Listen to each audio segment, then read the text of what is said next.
Henry, you've been waiting patiently in New York. This is going to be a dive into technology world, but we want to hear about your work on fake news. Sure. So Alex Henry, I'm Chief AI Officer at Syndex Technologies. A lot of my research lately has been focused on fake news detection, what's called automatic fact verification. And so today I'm going to talk a bit about detecting disinformation in social media. So first to talk about, so overall this is going to be about the role of AI in producing and hopefully detecting fake news. I'm not going to work too hard to try to convince you that this is a problem. There's a lot of good resources online for that. But what maybe what's harder to find, I think, is a kind of overview of the technical approaches in this area, some of the obstacles that they face. And then lastly, I'm going to talk a little bit about some of the startup business models we see forming around fake news detection. And there, my main point will be that we can't really count on the private sector alone to solve this problem. So to start with the sort of production side of fake news, we can think of this in sort of two broad categories. You can have human-made fake news. Maybe that's like a content farm in Eastern Europe that you've got. And with human-made fake news, the style is going to be easier to detect, right? It's not going to read like a New York Times article. It's also harder to produce at scale, but it still seems to be the most popular way of doing it. There is also machine-generated fake news. And here I've got an example of sort of machine-generated fake news written by this model called Grover. There's this trend in AI of naming big models after Sesame Street characters. That's sort of another topic. But with a machine-generated approach, it's highly scalable. It mimics the style of credible sources. But the AI also introduces detectable artifacts, and that kind of kicks off an arms race. We're seeing the same thing in deepfake production, deepfake video, deepfake audio, where there'll be some new way of doing it, and then AI that looks for these artifacts that way still introduces, and then kind of go back and forth. In the case of text, the artifacts have to do more with the fact that human beings, if they talk long enough or write long enough, will use words that are relatively infrequent. They'll use at least some. Whereas with an AI model that's writing, we kind of will say, well, look, you need to be at least this confident in the next word that you're choosing. And that tends to introduce a sort of lower bound on the frequency or how uncommon a model will use it. But then there are obvious ways of getting around that. And then there are going to be AI models to detect those ways of getting around it. And that's sort of the back and forth that you see. The other aspect, though, about the machine-generated approach is that because it's scalable and because the machine is being conditioned on certain, conditioned on a headline, author, publication source, it's also definitely possible to condition it on sort of psychometric details of the user. You could imagine feeding this sort of Cambridge Analytica type data. You could imagine feeding a social profile to the model so that not only writes about, Bernie Sanders wants to ban knives or something, but does so in a way that specifically targets the fears, the concerns of a given audience, the people who are going to see that article.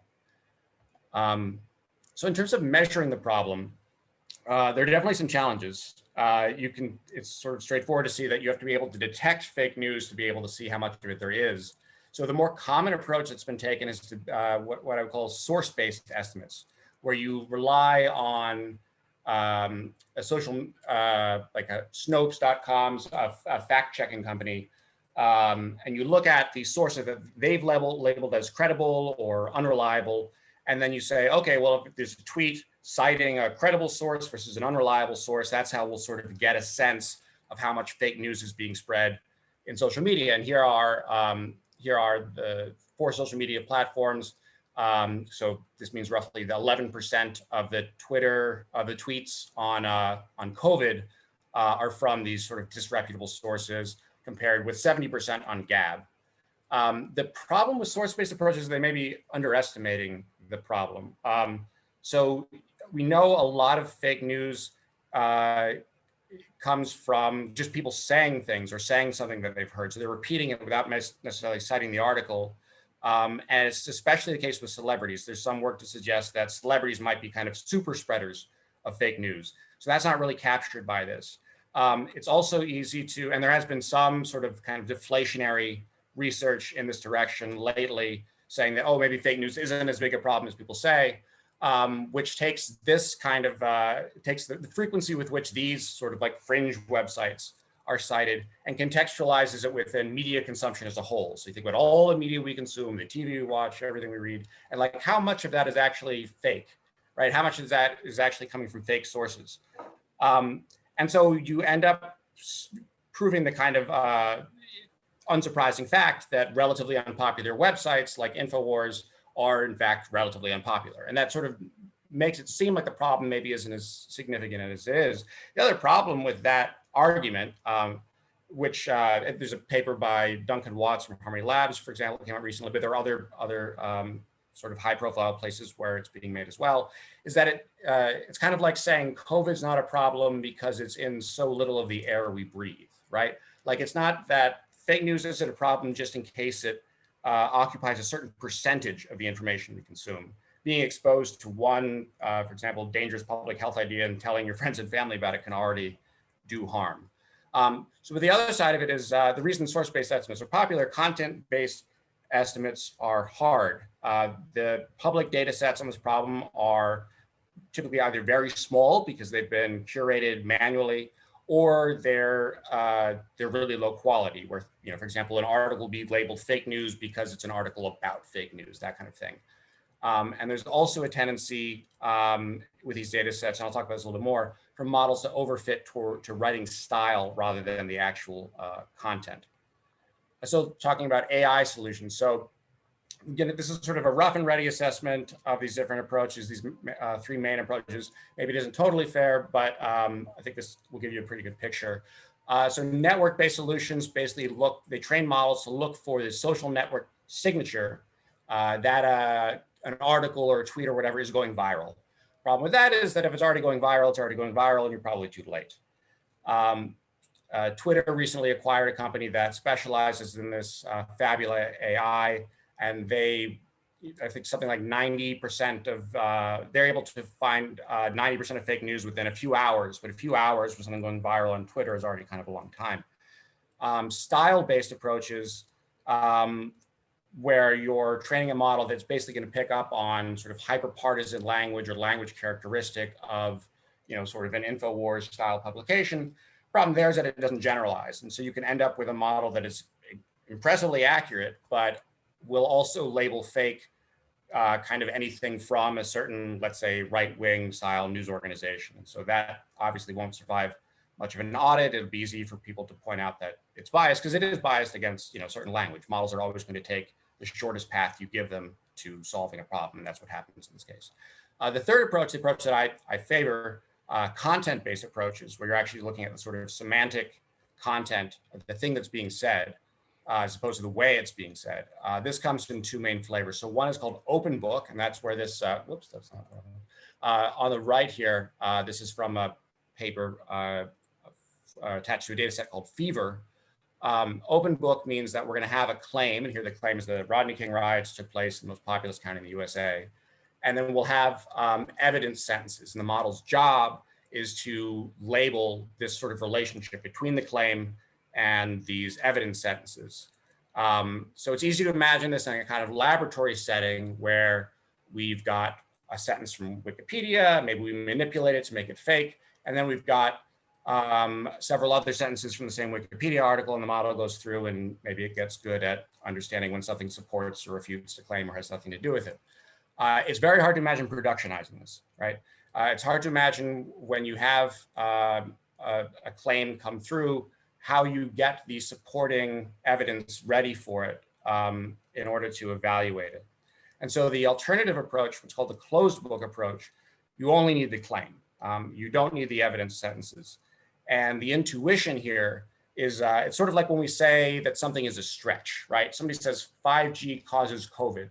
Well, it feels like a stretch because if you understand 5G technology, or at least you kind of know what it is, and you understand COVID is, that at least feels like a little bit implausible, or that would need some special verification to put those two things together. And so we can imagine training a model on subjects and their sort of typical predicates, the kind of things that are typically said and the things they're said about, and with millions and millions of examples, until it gets to a place where it can at least flag things as probably implausible or needing some kind of human verification. The limitation to this approach, obviously, is that we'd only expect it to work for things that are kind of false in general, not sort of contingently false. So Biden is in Philadelphia. Well, I mean, that could be true or false depending on the situation. To take a more real world example, sort of old regime forces in Libya are using disinformation, sort of like fake press releases saying things like, our tank battalion captured this town, and maybe it hasn't captured that town. Well, it's kind of in the nature of tank battalions to go out and capture things. So there's nothing about the claim itself that a model like this would be able to look at to flag it. But some of the more outrageous claims, so-and-so was not born in the US or something like that, when we know that they were from their biography and other data on them, claims like that, approach like this should be able to flag. There's still another challenge here, and I think this one is surmountable, which is that we train this on neutral seeming, sort of more or less neutral language, because we don't want the model to be able to cheat and just use style to get to the answer. And so a key component of this is what's called, often called claim extraction. So we need to think of it almost as like a translation model, where we're taking the sort of natural idiom of social media, which is going to be sort of polarized and partisan, and translating that into sort of more neutral expression or neutral restatement of the factual or fact-like claims it's making, and then feeding that to another model. Anyway, without going into too much technical detail, I think that some approach along those lines is probably the best bet for a scalable, sort of at least like first line of defense solution, and something that we could in principle use to do estimates on the proliferation of fake news in social media. So then lastly, talk a little bit about the business models that we're seeing here. So the three main business models, and the first one, and this is where I've grabbed these little screenshots from, the idea is you download a browser plugin that will alert you if you're looking at something which might be fake, or it will give you some sort of label associated with the news article as you read it. Sort of obvious problem here is that if you are worried enough about fake news to want to go and download something to tell you that it is fake news, you're probably not the problem, right? Like that extra step already shows that you are concerned enough that you're not part of the way that fake news is being spread. Social media monitoring, that already exists as a type of business, but here it's sort of done with a focus on, so social media monitoring in general is about helping brands, PR agencies, advertisers sort of monitor and cluster things that are being said about, Heinz ketchup or Coca-Cola or whatever. And here we can do fake news detection with a view towards, what is the disinformation being spread about Heinz ketchup. And so there is, it's a way of basically, and to some extent, all three of these business models are ways of sort of funding or providing an economic foundation where you can do fake news detection. But here the limit is clearly, you're limited by how interested a brand is in actually pursuing these issues or worrying about these problems. And you're really focused on fake news about those brands. Another sort of variation on this involves looking for fake news on websites and then helping advertisers avoid putting their ads on those websites. So like make sure that Kraft macaroni and cheese is not advertised on InfoWars or whatever. But then the problem with that approach turns out to be that there are only so many of these sites to begin with, and so maybe even that business model isn't that scalable. And scale here it doesn't just mean how much money can these companies make, it means how much of an impact, how big a bite out of this problem can they take. And so then the last business model that we're seeing involves sort of a consulting investigation model, where it's not just that you're detecting the claims, you're kind of going in and you're figuring out who's behind them. But yet, like the second business model, again, it's sort of, you're doing it for specific companies. It's not really tackling the issue. And then lastly, of course, I'll just mention in passing, I mean, the social media giants, they kind of have the talent and the wherewithal to do more on these problems, but they're only going to do what they have to. So in lieu of actual regulation, we're probably not going to see anything come from the private sector that will really disrupt fake news or help us solve this problem. Yeah, that's all I've got. Happy to open it up for questions. Let me just ask, what do you think is the implication for democracy here? I mean, what should we be worried about? Sure. I mean, it's going to be easier and easier to manufacture what seems like evidence in support of a claim, or to undermine a given public figure or political movement. And so in that environment, what you believe, it's easy to imagine it becoming much more a function of who you trust, who you choose to believe. And so to that extent, much more mediated by social networks, by social relationships, rather than by having a sort of approach to finding things out. Is there anyone that's leading the pack in terms of regulation in Europe, for example?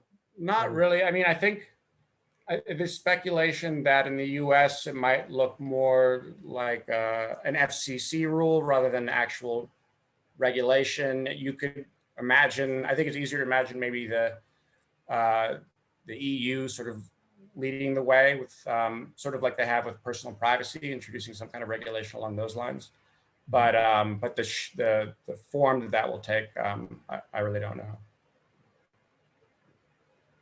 Gabriel. Smoker. Sorry, I thought I'd go second. Thanks, man. That was, yeah, super enlightening. So here's a sort of counter thesis that I got from a philosopher of art back when I was at university. The thought is, okay, Plato or Socrates has a vitriolic speech about writing. He says writing is no good. As soon as people write things down, it's easier to spread fake news because you can't see the source, you can't engage with the evidence behind it, you can't ask questions, it's easier to have the wool pulled over your eyes.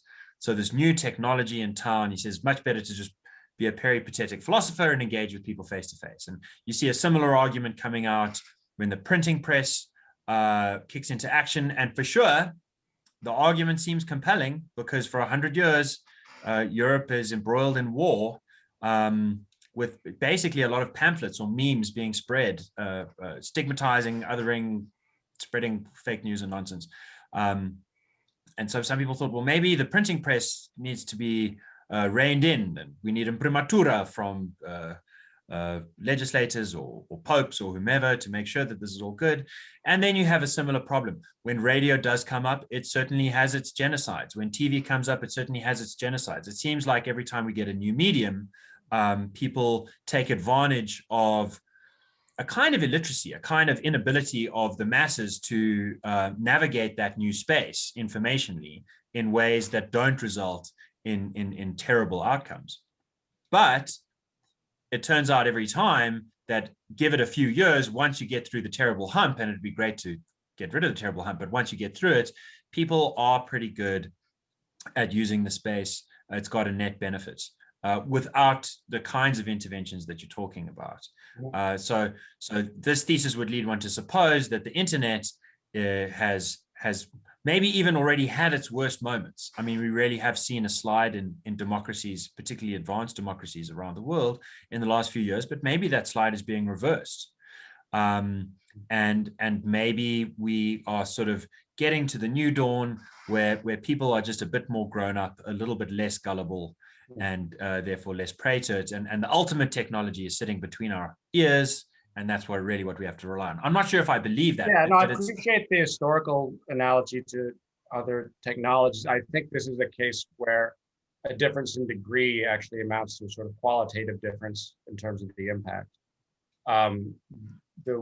The rate at which you can disseminate false information with a specific political objective in mind in social media and have a direct impact on people's behavior, I think that's unprecedented. And the capacity to do this is only improving.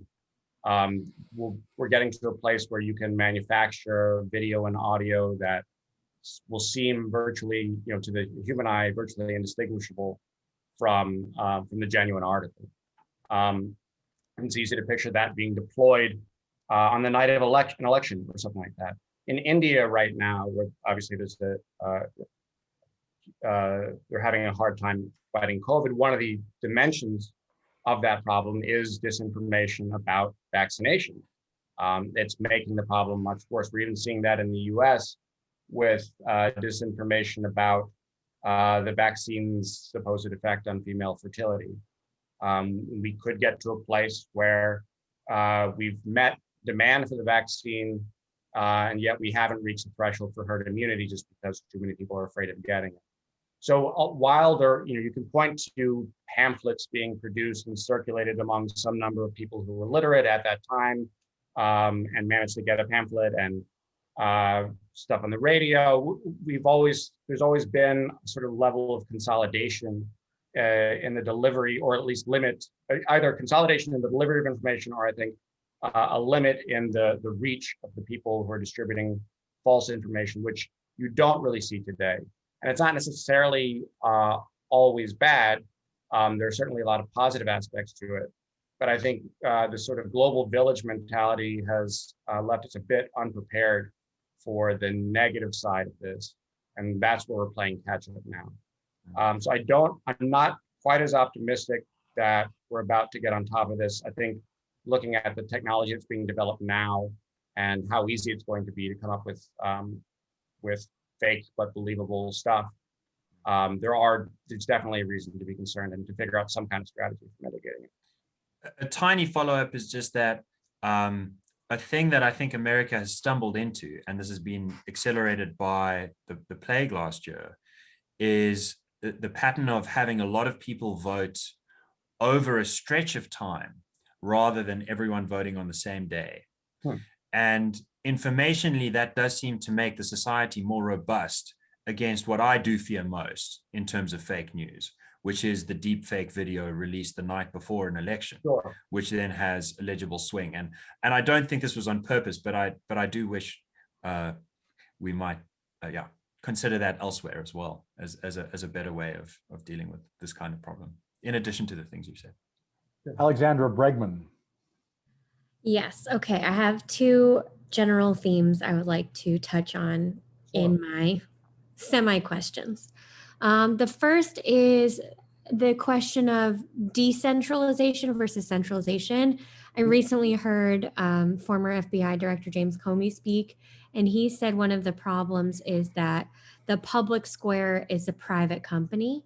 And, when we talked about Donald Trump on Twitter, when Twitter shut down, what that meant, I think perhaps maybe that's something that may have been addressed in the talk, but what are your leanings, right? Because on the far end of decentralized content, you have a free-for-all where anybody can say anything anywhere, and it's very hard to regulate. And on the other extreme end, you have state-sanctioned communications and blockading anyone else. So how do we really regulate and find the balance between those two is my first question. Sure. No, it's a good question.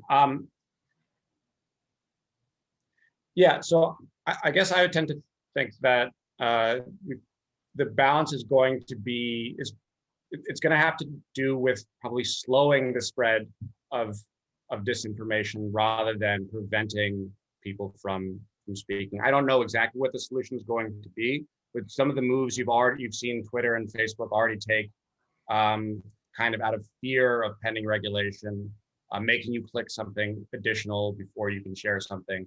The point of these measures is that you then look at sort of the viral signature of a piece of disinformation, the spread is more contained. So it might end up being sort of a halfway point where we're we're more interested in kind of limiting the spread or containing these phenomena rather than removing posts whole cloth or preventing certain people from speaking.